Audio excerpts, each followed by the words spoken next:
Hey guys, it's Tim and this is Pro Wrestling Unlimited as we are here on the 26th of October 2020 to talk about everything that went down tonight on Monday Night Raw. And I'm going to say it right now.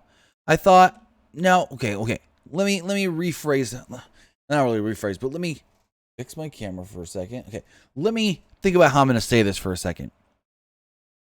I thought Raw was an okay show tonight, but in saying that, I thought it was a better episode of Raw than we've gotten recently, if that makes sense. So, I liked tonight's Raw-ish.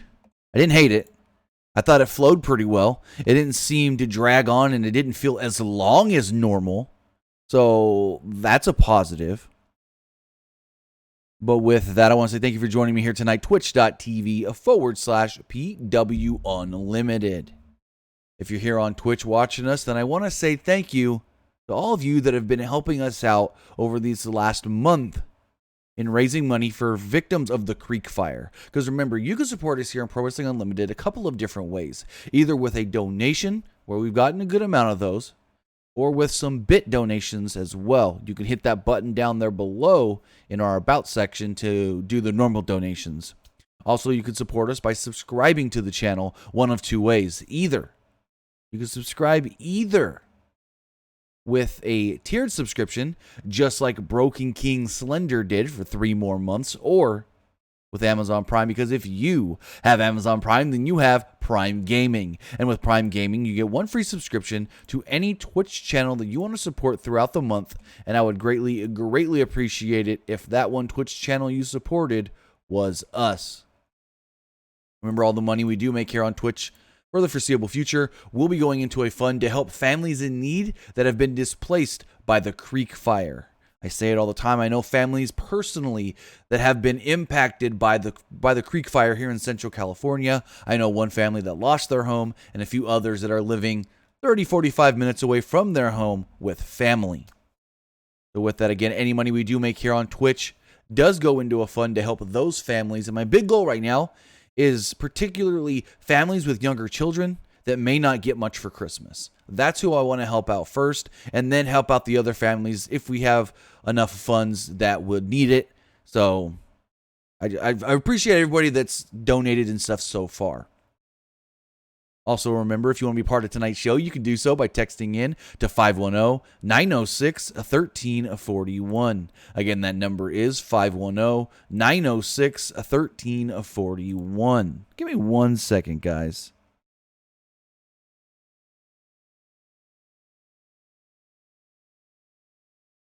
There we go. That looks better. For some reason, like, my lighting was off, and I couldn't figure out why.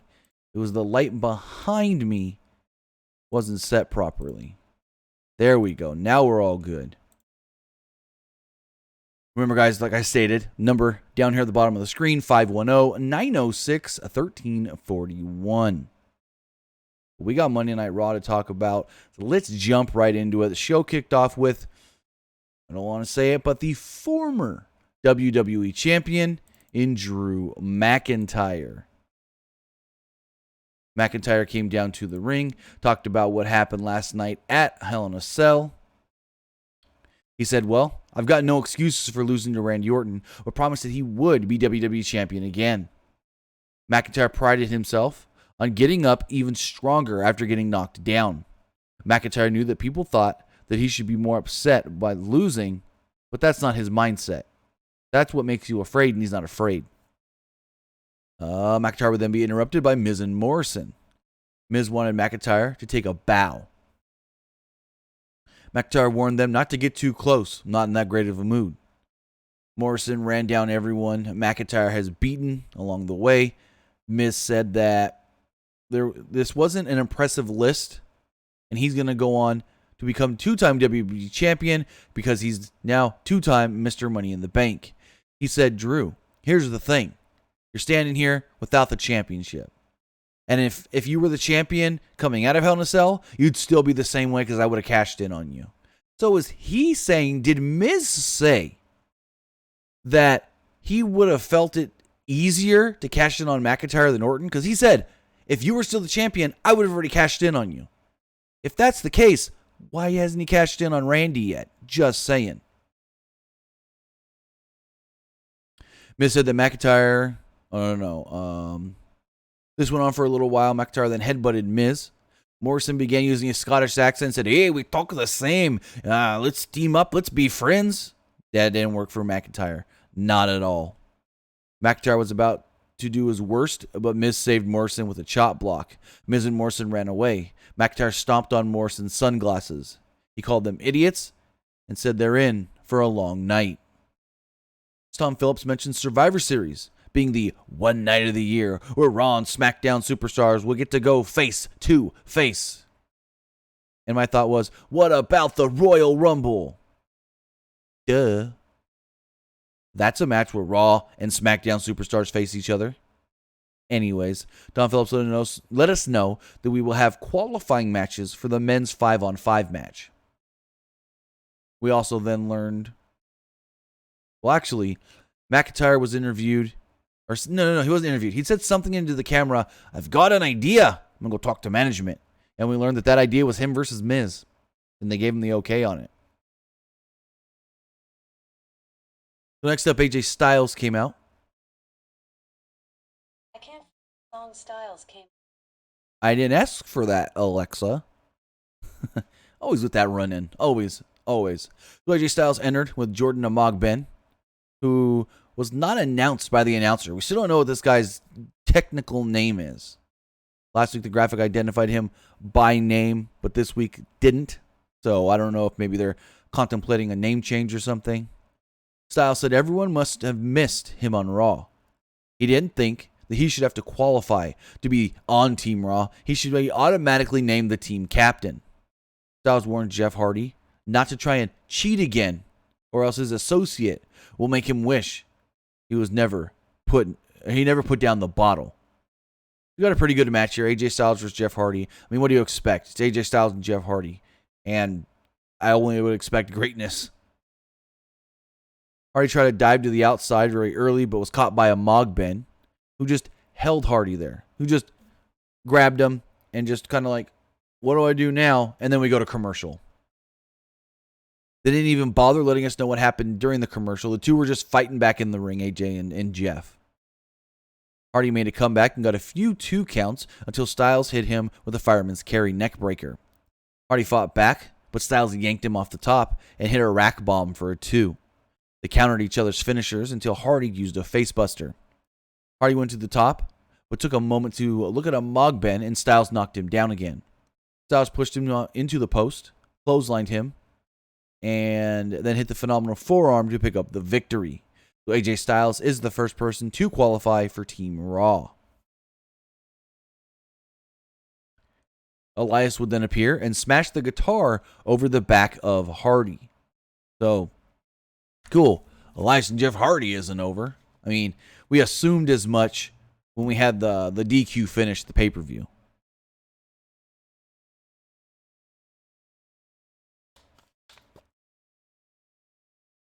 So in the back, Sarah Schreiber interviewed R-Truth.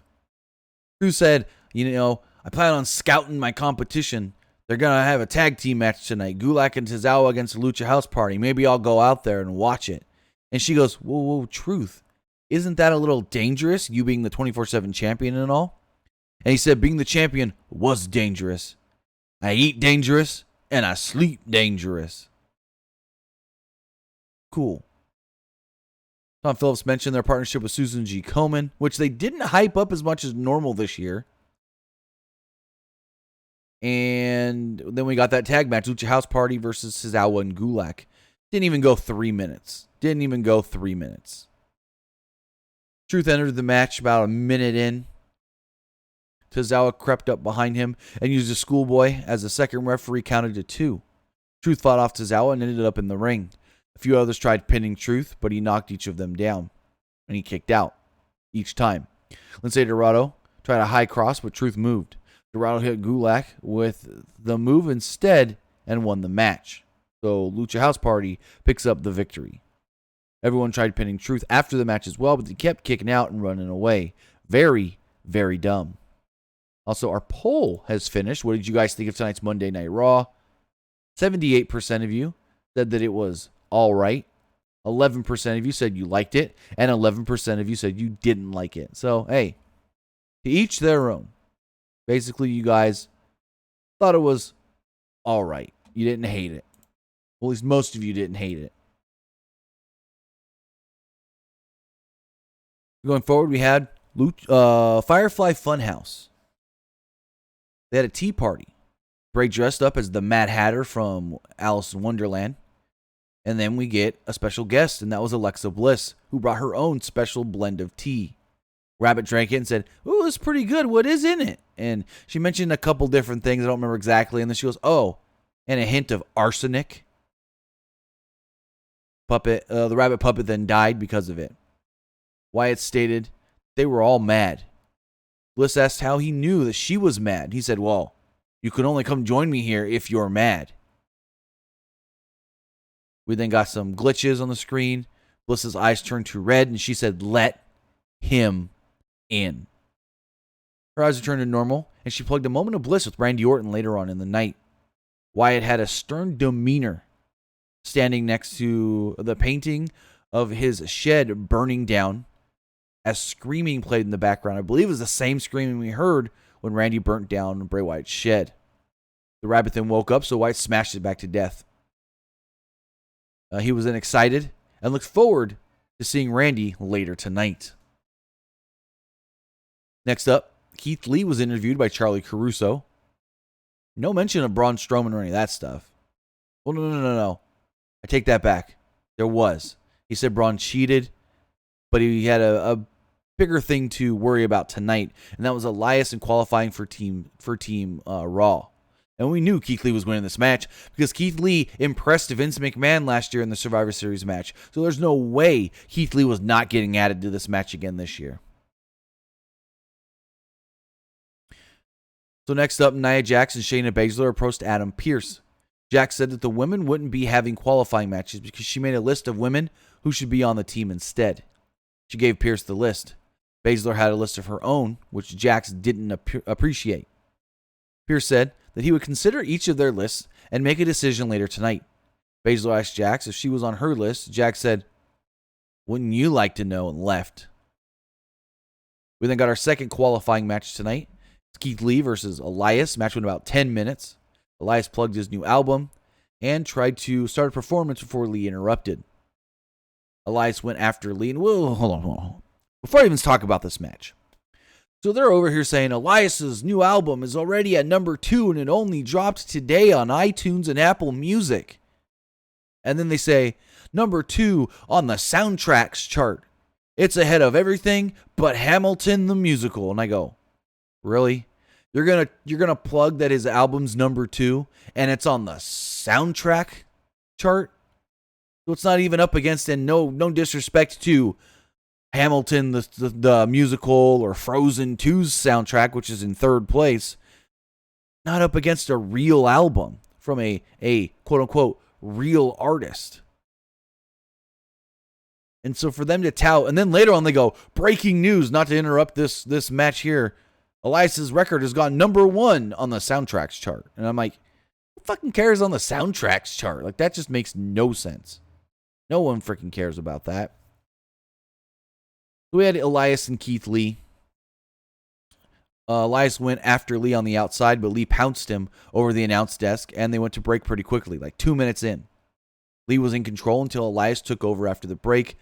He hit him with some knee strikes and a double axe handle. Lee came back with a power slam, but Elias responded with a swinging neck breaker. Elias went to the top, but was distracted by Hardy's music. Hardy didn't show, though. Lee launched Elias off the top and hit a spirit bomb for a victory. So Elias wins. No. Elias loses. Keith Lee wins. He now qualifies and moves on to Team Raw. I thought it was an alright match. Nothing special. Hardy then appeared and smashed the guitar over Elias's back. We're getting guitar on a pole. I know it.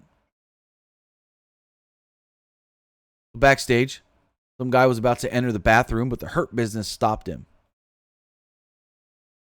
Also, they didn't notice, but this male was going into the female bathroom. They said that the bathroom belonged to them and intimidated the guy.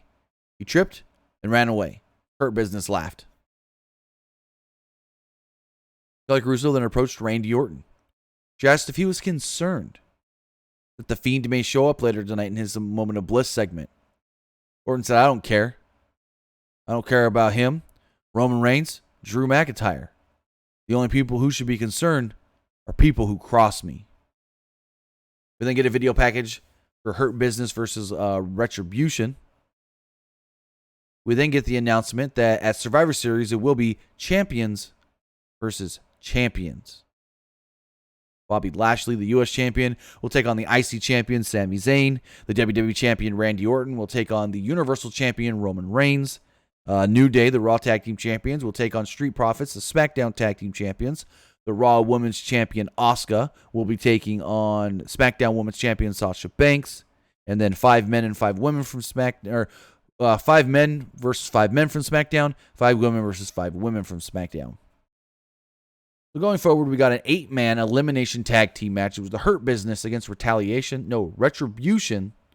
And this went about 13 or so minutes. MVP said they'd been seeking their payment from WWE once they take down Retribution tonight. Shelton Benjamin said they wanted payment in gold. Remember, he's gold standard. So the camera person couldn't seem to keep the camera still during Retribution's entrance. I don't know if that was a thing on purpose or not. Mia Yim, at one point early, jumped up on the apron and caused a distraction, suddenly freaking out. Like maybe she was covered in spiders or had some sort of acid on her. And she's freaking out. She's twitching all over the ring. And MVP goes, Mia, what's wrong? Mia, hey, Mia. And I'm just like dying because she's supposed to be reckoning. And MVP just keeps yelling, Mia, hey, Mia. So she fell to the floor and continued to panic. Slapjack rolled up MVP at about the 4-minute mark to eliminate him. Yim continued to freak out like she'd been exposed to Scarecrow from a Batman's face or something, or some gas that just sends you into a nervous wreck. After the break, they revealed that she was faking it, and well, she was ejected by the referee. Lashley then eliminated Slapjack at about the 9-minute mark. Lashley and T-Bar were then both fighting on the outside and double eliminated because of double countout. That was at about the 9:45 mark. Mace was eliminated at the 11 and a half mark by a neutralizer from Cedric Alexander and a pay dirt by Benjamin. This just left Mustafa Ali all on his own. Ali lost by disqualification, though, after hitting Alexander with a chair. Cool. Couldn't even give us a real finish. Hurt Business wins. Benjamin and Alexander, the 2 remaining guys. I don't know what this is supposed to be. A Survivor Series preview of how that's going to go? Benjamin stalked Ali, who ran away as Lashley and MVP re-emerged to help their friends. In the back, Angel Garza was flirting with Mandy Rose. He offered her a rose, and she was like, And here's the interesting thing, the verbiage here. She goes, no, I can't accept that. I'm still close with Otis. Didn't say Otis is my boyfriend, that we're dating. She said, I'm still close with Otis. Take that how you may. He then looks at Dana and says, oh, Miss Dana, will you take my rose? All of a sudden, he goes, oh, beautiful. And up comes Jackson Baszler. He offered each of them a rose. They both brushed him off. Garza left, but not before Jax took the rose. Jackson and Baszler were going to discuss Survivor Series with Rose and Brooke, but Brooke told them to watch their backs and watch their titles. They then left. Baszler couldn't believe that Jack took the rose from Garza.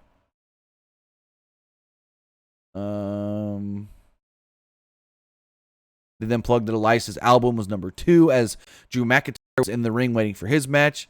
And McIntyre said, oh, congratulations to Elias. And then we got Drew McIntyre versus The Miz. Match went about 4.5 minutes. McIntyre was in control early. And Miz kicked him in the knee at one point and hit him with a DDT. Only got a 1 count off of it, though. Morrison gave McIntyre a cheap shot with the referee distracted. McIntyre came back, though, with a clothesline, overhead suplexes, and a neck breaker. The Miz distracted the referee as Morrison tried to attack McIntyre with the briefcase, but McIntyre kicked it out of his hands and suplexed him. McIntyre chucked the briefcase onto the stage, which was actually kind of funny. Miz then used a small package to get a 2 count on McIntyre. McIntyre then came right back with a Claymore and, well, picked up the victory. I thought this was fun. It was just some filler for McIntyre, and it wasn't like something stupid or anything. Well, some may have called it stupid, but I thought it was fun and a good use of McIntyre. I guess I jumped the gun here, announcing all those champion versus champion matches, because actually those were announced now by the New Day, who were making fun of Street Profits dressed as them. Xavier Woods was Tez Ford, calling him the King, and Cody was Angelo Dawkins and said fam every 3 words. I like how he said champions will face champions, Raw superstars against SmackDown superstars, and Woods, pretending he was King Tez, says, "Oh, that means I can face King Corbin for the money for the King of the Ring crown?" I thought that was kind of funny. So really, a bunch of champions showed up and talked about Survivor Series. Not here, other than Asuka said that Asuka joined them and said they want to smoke, and then they said New Day rocks. So Drew McIntyre told Charlie Caruso that he would take whatever steps necessary to get back to the WWE Championship. He also threatened that a moment of bliss tonight may not be so blissful for Randy Orton. Pat Buck and Adam Pearce were in the ring. I don't think Pat Buck sent a single word here, but Adam Pearce was announcing the women for Team Raw for Survivor Series. He announced the women's tag team champions, Jax and Baszler, and another undefeated team in Mandy Rose and Dana Brooke. He then went to announce the 5th member, and when he went to announce it, he was interrupted by Nia, who said, whoa, you should let the team captain announce the 5th member, which is me. And Shayna goes, no, I'm the team captain. And Adam Pearce goes, well, if you would let me talk, I would tell you that we haven't decided on the 5th member yet. The 5th member will earn this spot in a fatal 4-way right now. They then brought out Lana, Lacey Evans, Peyton Royce, and Nikki Cross. Nikki Cross had new music. So we got an 8-minute fatal 4-way match with the winner earning a spot on Team Raw. They went to a break about 30 seconds in, and I was like, okay, whatever. But when we come back from the break, Peyton Royce is in control until Nikki Cross made a comeback, taking down everybody before giving Royce a high cross for a 2. Evans took out Lana with a woman's right. Royce took out Evans with a roundhouse kick before slamming Cross onto Evans with a gory bomb for a near fall. Evans and Cross battled on the turnbuckle when Royce brought them both down with a German suplex. Lana yanked Royce out of the ring and pinned Nikki Cross to pick up the victory. But here's the thing. This is dumb. Lana wins, cool, whatever. That's not the dumb part. But then afterwards, Lana goes to try and celebrate with the other 4 women on Team Raw. She goes and hugs Nia Jax. But then Nia hugs her a little too tight and tells Shayna, hey, clear off that announce desk. And she, once again, for the 6th time, Samoan dropped Lana through the announce table. They're supposed to be partners at Survivor Series. What kind of bullshit is this?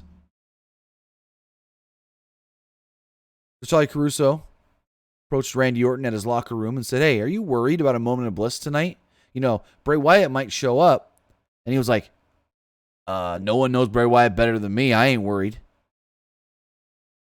Orton acted like he wasn't worried, but gave a look of caution on his face. Ollie then cut a promo with Retribution.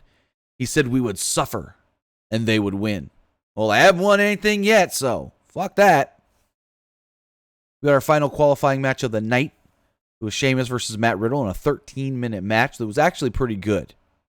There was a moment on commentary, though, where Phillips said that Riddle isn't exactly popular with other wrestlers, but the fans would what's the word he used? Admire him, I think is maybe what he said. Which is a very weird thing to say, that he's not popular with the others in the back, but the fans really like him. That's a very odd thing to say. So Sheamus used a knee strike early on to try and get a near fall. He went to the top, but Riddle ran up and hit an avalanche exploder and got a near fall of his own. Riddle tried a floating bro, but Sheamus got his knees up and allowed a clubbing attack to the back.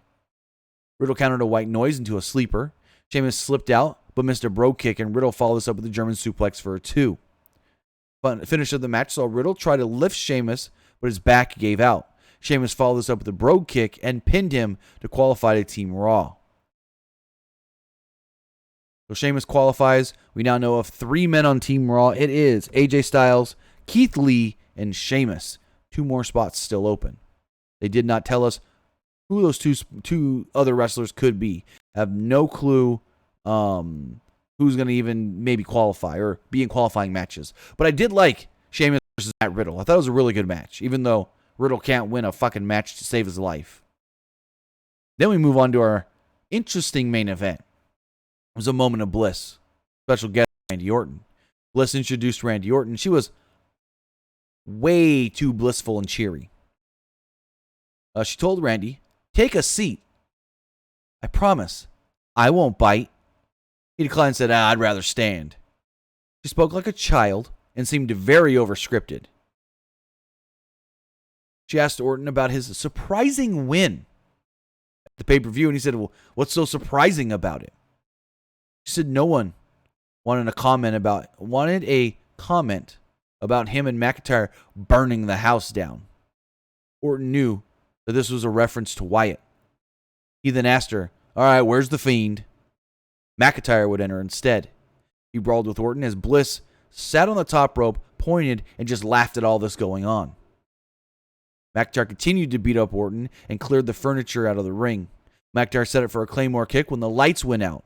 They came back on and they were red. As they came back on, Orton was actually up on the ramp, backed up a little, but of course felt the Fiend's presence behind him. With the Fiend behind him, he didn't want to go any further back, so he started to walk back down the ramp, right into another barrage attack by Drew McIntyre. The lights came back on as Orton and McIntyre were brawling around ringside. Orton dumped McIntyre on top of the announce table. McIntyre fought back and tried stabbing his eye with a pin. McIntyre continued to attack as we just, went off the air with these two brawling. Very odd. I don't know if this is setting up some sort of a triple threat with Orton, McIntyre, and The Fiend, but we'll see how it goes. And that was Monday Night Raw. I thought it was a pretty good show. Not great, but better than most weeks we have seen recently. But with that, Nick wants to join the show. Let's do so.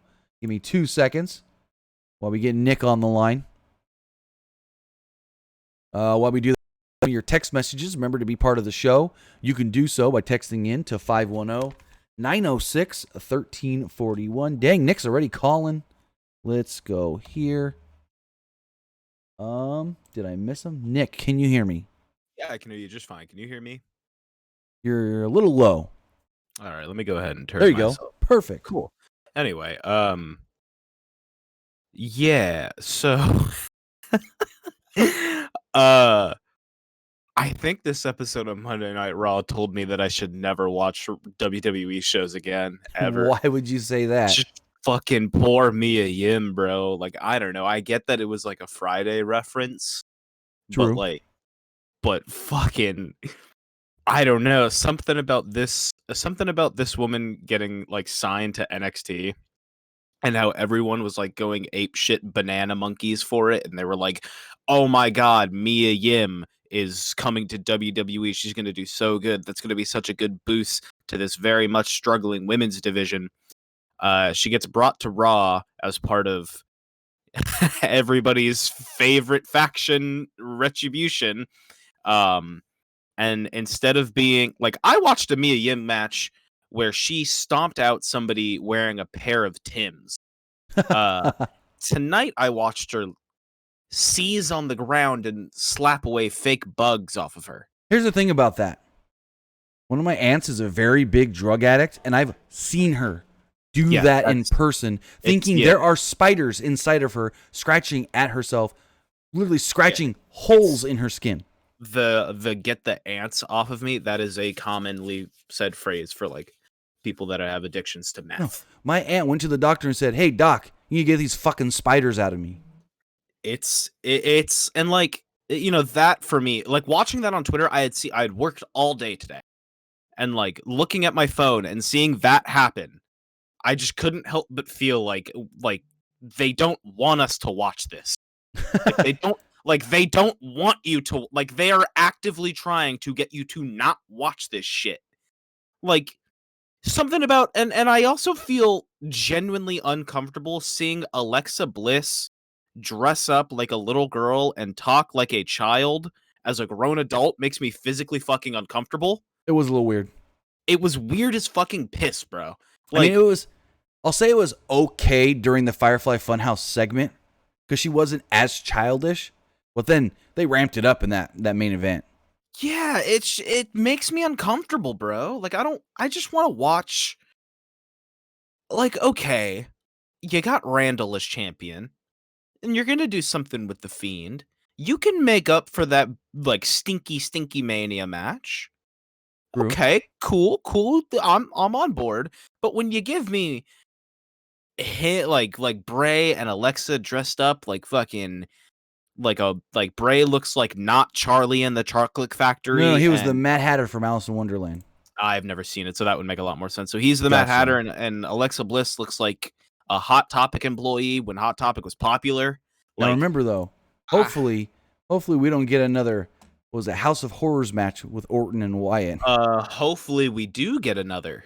Why do you say that? Because you know my opinion. Oh, House of Horrors. Never mind. I'm thinking of the John Cena thing. I'm sorry. Well, if maybe Triple H produces it and it's an on location shoot like we saw with the Boneyard match, it might be good. I know.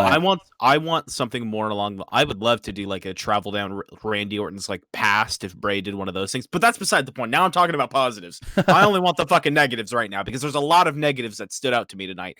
The whole Lana bullshit of her, the joke, Lana goes through a table. It sucks. It's boring. I want her to be really fucking good because for some reason, all of a sudden there's videos it's not all of a sudden, of course there's videos of this, but like there's these videos popping up here and there of these women training with like Lance Storm, and who did I send you the other day? I'm forgetting off the top of my head. Liv Morgan. Yeah, it was Liv Morgan, and she was training. And they've been training not with Lance Storm. Maybe it's Lance Storm. I haven't seen anyone training with Lance Storm. He closed his school down. But Lana's, I thought you said Lance Storm. No. Lana's been training with Natty and TJ. Gotcha, that's what it was. It was TJ Wilson. My bad, Yes. my bad. But yeah, so like, I really want to see them use what they've been training. That's why you train, right? Exactly. To like do that shit. And Liv was jumping around like a 205 Live luchador, looking really good. Yeah, go on Liv Morgan's Twitter right now. That shit that I watched, if I saw that on TV, hella people would be loving that. I know for a fact that everyone would be talking about that shit. But like, it's just they literally are actively trying to get us to not. And I don't care. I just won't watch, of course. But like, it just makes me kind of upset because I'm like, damn, I really want to be enjoying this. I really do like some of these people signed to WWE. I'll go out of my way to watch their matches. Like, I want to support a Keith Lee match. I won't watch the pay-per-view, but I'll watch his match at least. Right. Give me something entertaining. And I couldn't tell you a single person tonight that saw Mia Yim do that shit and go, damn, that was great. I don't know. Shit needs to change, and shit needs to change for the better. Because I mean, at this point, every year they battle up against Monday Night Football. I would rather watch the current Dallas Cowboys with no Dak Prescott and no Andy Dalton. I want to see that DiNucci motherfucker at quarterback. I've got the Liv Morgan stuff on the screen right now. Yeah, that shit was insane. But at the end of the day, I guess I hopped on here to say that this shit is fucking unwatchable and sad and a very pathetic excuse for 3 hours of your life. You could probably find something better to do if you tried hard enough. If you liked it, cool. I would love to know why you liked it. If you saw that Mia Yim segment, or if you see what's happening with Retribution and you in any way enjoy it and think it's like cool and great, please tell me why. There's my Twitter, Armrick21. Tell me why you think it's good, because I would love to see what people actually think. Now, I will say to close on that, there were a couple good matches on Raw tonight, though. Matt Riddle and Sheamus was good, and so was Jeff Hardy and AJ Styles. Yeah, but even that, like, it's I a 2 hour, a 3 hour show, and only a couple matches are good, Tim. I mean, you're not wrong. Yeah, and I'm not trying to be like that, like the dude that complains about all wrestling, but it's just when it's not that hard to just have fun and to enjoy shit and to do shit enjoyably. But instead, they make it as hard as possible for people to enjoy their shit. Very true. I don't know. I don't know. But if you did like it, like I said, tell me why. I would really like to know, and I would really like to pick your brain and hear about your reasonings. I've kind of spoke heavily about why I don't like it. I'm sure if you liked it, you have a lot to say to me right now. Anyway, for that, I'm gonna hop off the pod. DM me. I saw your message here, Tim. So Gotcha. DM me. See you guys later. Thank you for having me. Well, that was an interesting little pop in. With that, we've got your text messages to read. Remember, you can join in 510-906-1341. Again, that's 510-906-1341. Versus says, what are your predictions for Ilya versus Walter? I believe Walter retains that title. I don't see them going with Ilya Dragunov. I mean, he's great. I just don't see him being the one to beat Walter. Other person says, and that guy has a huge dude. There's another text message I got to read before it. They're making AJ look like a weak heel. Oh, you got some autocorrect here. Weak heel that needs a quote unquote little bitch, and it's really annoying. And that guy has a huge dude. Okay, there's just a lot here that I don't know. Maybe your autocorrect messed this up, but yeah. I think you're trying to say maybe they should have paired this guy with somebody like a Sami Zayn. Yeah, chicken shit heel. First says, I have a question for you. So the question is whether if The Miz cashes his Money in the Bank contract, does the Miz should hold on to the Money in the Bank contract or not? I feel that WWE might give The Miz a title push, though. I mean, it depends on how long they wait. Miz has got till presumably next year's Money in the Bank to cash it in. Now, like I said last night, if Miz waits too long, Otis can countersue him and say, negligence, you haven't cashed it in yet. But I don't think WWE's even looking that far ahead. But as far as Miz cashing in, I mean, he teased cashing in on Randy Orton, saying, oh, what happened last time? I cashed in on Randy Orton. Where are we right now? Orlando. I cashed in Orlando. So, I don't know. And this person says, do you see Orton versus Fiend a one and done?